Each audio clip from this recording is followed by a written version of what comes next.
Hello, beautiful souls, and welcome to our first training, Bridging the Gap.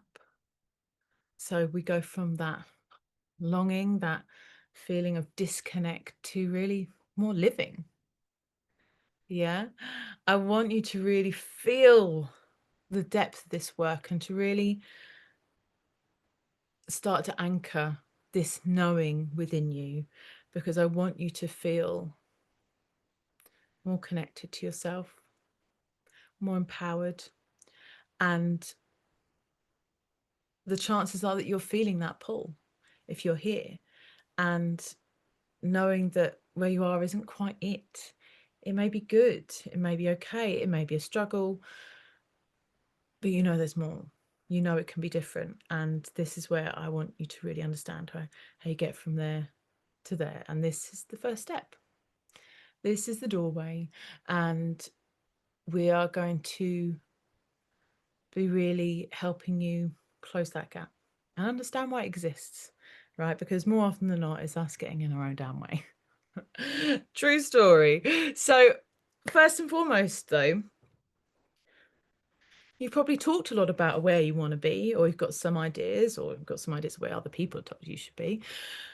But what we often overlook is where we currently are,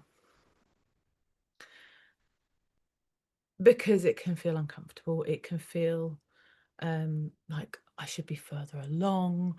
I should have X, Y, Z, whatever it may be. So this is where we have the opportunity to really tune into the feelings. Acknowledge where we're feeling stuck or restless or overwhelmed or tired. And remind ourselves that it doesn't mean that we're not broken. Doesn't mean we're broken. And it doesn't mean that we're not enough, not doing enough. This is your indication that something is really amiss, that something is disconnected. And you might be like, well, Marie, yeah. But what are you doing about it? Because more often than not, I find that we try and figure it all out ourselves, and asking for help feels like a weakness, or perhaps we just don't want to burden anyone else. And I know that was my story.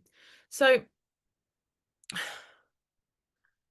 we want to really help you move from this transformation. Remind yourself that you are not behind, you're actually at a threshold, and you're not going to miss the boat. You're exactly where you need to be, and it's really not a void. There's not like something missing, but there is something within you that needs to be built almost. So if I was to ask you, like, to maybe journal on this and say, what do I know is no longer aligned for me, although I've not acted on it yet? What's stopping you? And of course, next up, we want to name where we want to go. And I think for me, this has been, again, a journey, right? Because I got caught up in, oh, I should want this and I should want that. And the fact is that we're all motivated differently. For some people, money motivates. For other people, it is actually the value of inner peace, or being around for the children, or that flexibility, or that impact, whatever it is. So I think it's an opportunity for you to write down what you think you want and really question it, and talk about, how does this feel within your body? Does it really light you up? Is it going to make you excited to show up? Or is there something else about this destination that could do that for you? Because we're much more likely to do something we want to do over something that we need to do. And again, when we talk about destination, and I do this with all of my clients, we talk about where we want to be, not for the destination itself, but for the feeling that it gives you.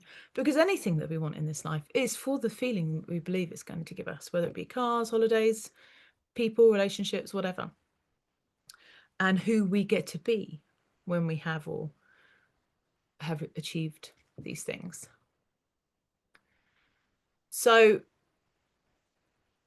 with that in mind, there needs to be an element of realizing, first and foremost, that it's not about the rigid goal itself, but about how it's going to make you feel. And what aspects of it is it that's going to make you feel that way? And more importantly, how can you feel more of that now? We want to really tap into those soul aligned desires versus societal or ego driven outcomes, whatever you want to be, because it's the feeling that actually matters, and you can actually create that feeling now. So another prompt for you: if you could wake up in a life that truly feels like it's fully yours, it's fully, oh, it's just got loads of essence of you in there, what would be present? What is happening more in that space? And what wouldn't be there? Like if I gave you 10 million today, or however much you need, you're set for life. You don't even need to put a figure to it. You don't need to worry. You can do whatever you want. You've got more than enough. What aspects of your work would you still be doing for the pure joy of it? And what aspects would you be happy to let go of?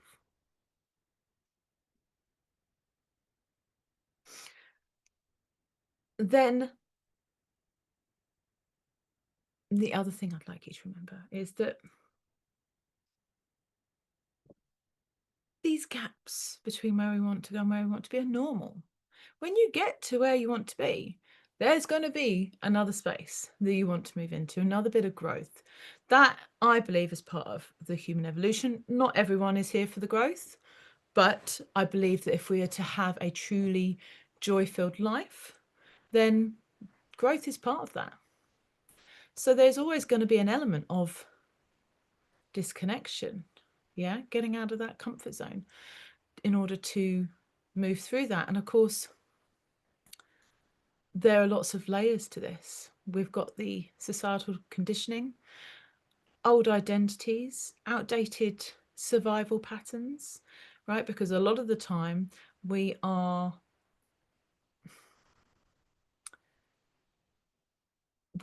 essentially trying to keep ourselves safe, right?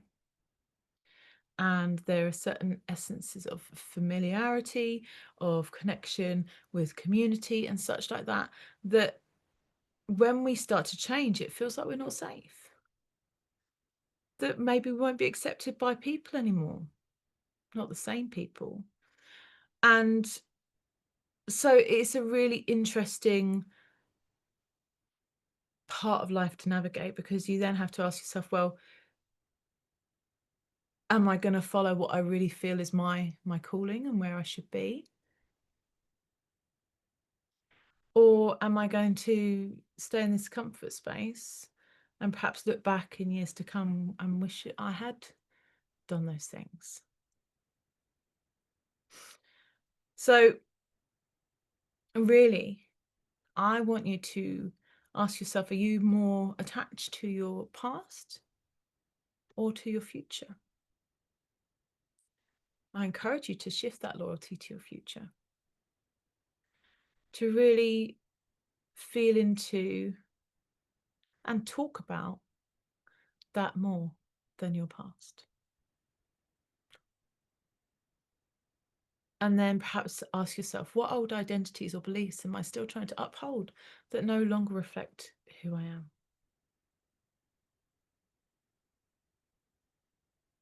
This is an essential first step. It's not that we need to rush into change, but this is the space to become more aware of who we desire to be. What's the experience that we desire to have? Away from the noise. And only then can we start to make an action plan to integrate that in your way, in your rhythm, with your magic. There is no one size fits all.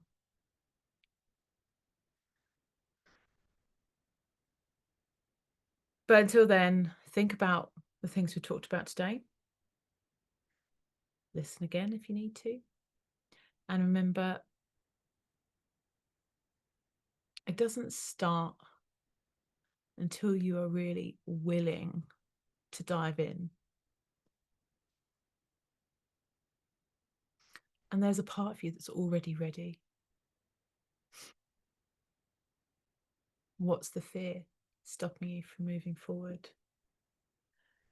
How can you have fun with this? Questions like that, your mind can't help but answer. So use empowering questions that are going to help you change your energy, shift your fear, whatever it may be. And I will see you on the next training.